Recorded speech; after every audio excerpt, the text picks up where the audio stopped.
goes left, PDC rounds run at 10%. We're in a war with no bullets. Hey everyone, welcome to the channel. It's James, and today I want to talk about one of my favorite TV series of all time. Yes, The Walking Dead is absolutely on that list, of course, but this one might actually top it. I'm talking about The Expanse. It's a sci-fi series that completely changed the way I look at science fiction on screen. If you've already seen it, this will be a fun trip down memory lane, but if you haven't, you're in for a mostly spoiler-free journey into a brilliantly crafted universe, one that's political, emotional, gritty, and deeply grounded in realism, which is one of the coolest parts. The Expanse is based on the book series by James S.A. Corey, a pen name for authors Daniel Abraham and Ty Frank. The book spanned 9 novels and several novellas, building one of the most believable sci-fi futures ever written, in my opinion.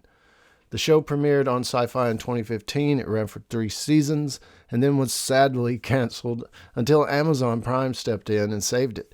So we got 3 more seasons, and the story wrapped up in 2022 with one of the best endings to a sci-fi series I've seen. Often called Game of Thrones in space, The Expanse absolutely earns that comparison. It's got political intrigue, shifting alliances, betrayals, and the stakes of entire planets hanging in the balance. But instead of swords, we've got railguns, stealth ships, and interplanetary warfare. So let's break it down what makes this show, in my opinion, so special.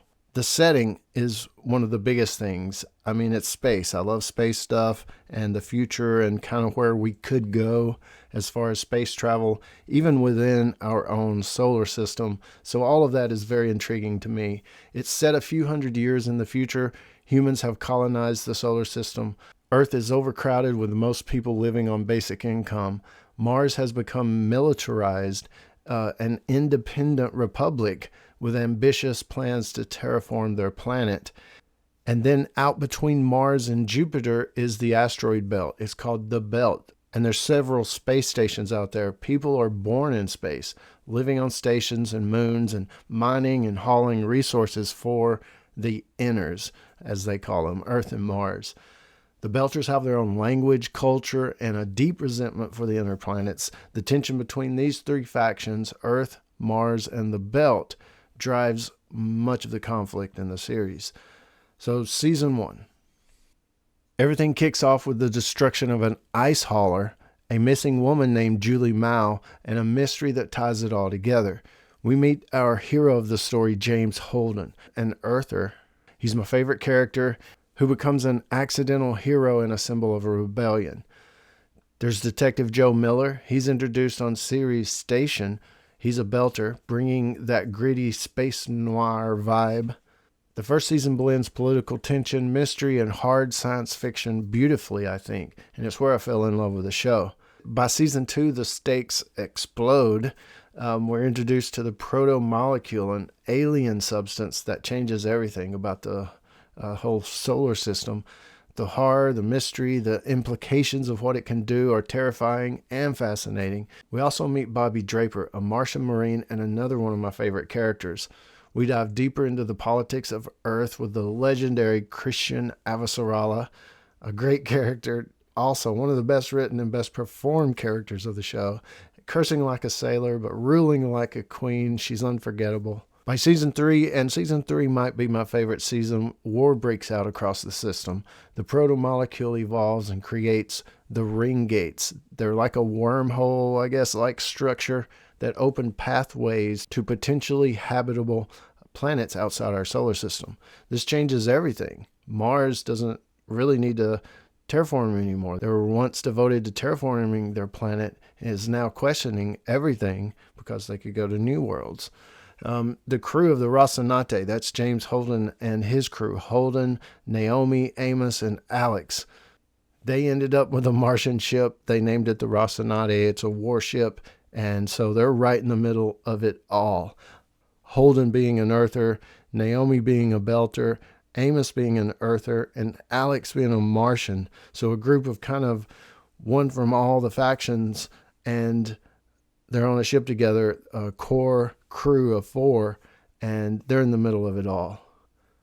They're definitely becoming a found family, and they're navigating these seismic shifts in the solar system. By season 4, the show slows down a little bit here, but not in a bad way. A lot of stuff has happened, and I don't want to ruin it or spoil it all, but a lot of stuff has happened. The crew is asked to go check on a planet that is through one of the ring gates. It's a new planet. They call it New Terra, or Illis is another name. And it's about colonization, survival. There's the alien technology. And visually, the season's stunning. Philosophically, it digs deep.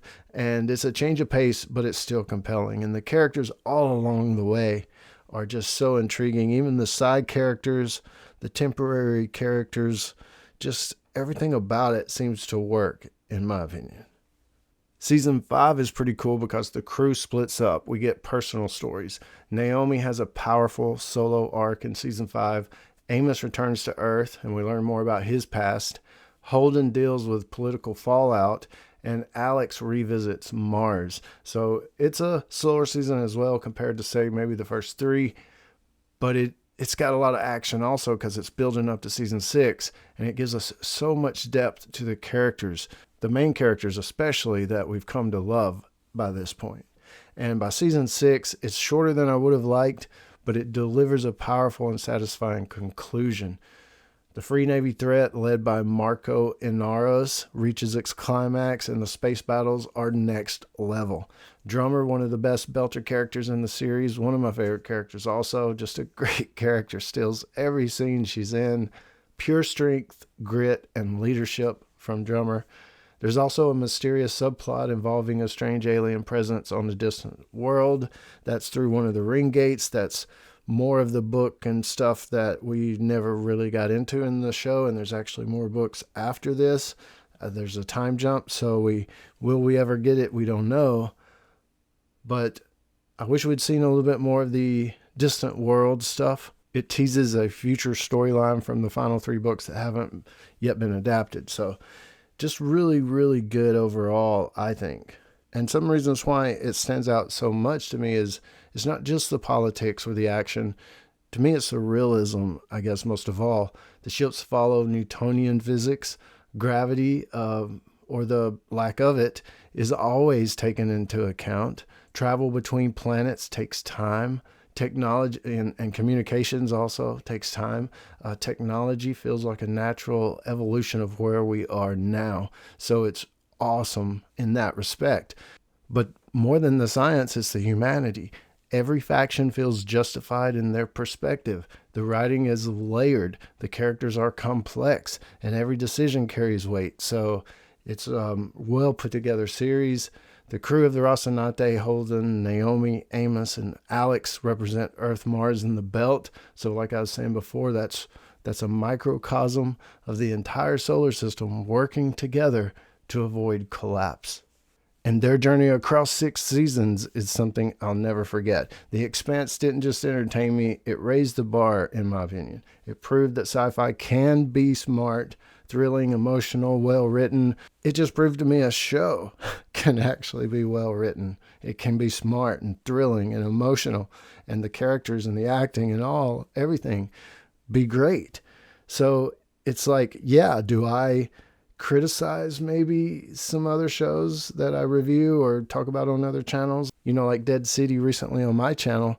It's nowhere near, in my opinion, the level that just everything, the lore, the history, the stuff on the screens in the spaceships, and stuff, just everything was very smart. And it just shows that a show can be, if it wants to be, if it's written well.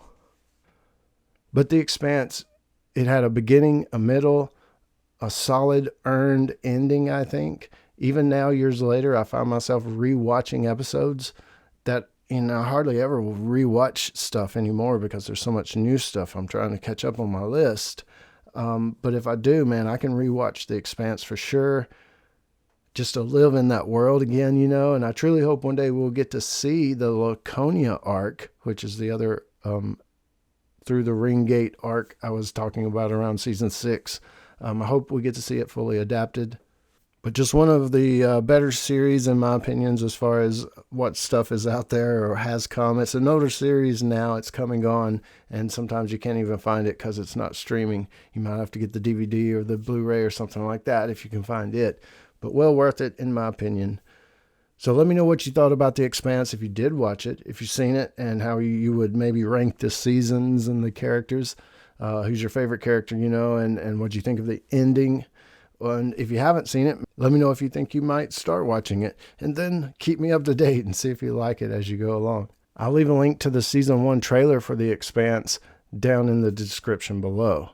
So let me know what you think about it down in the comments, and I'll join you there. This is James, and as always, thanks for watching. Stay tuned for more dead stuff.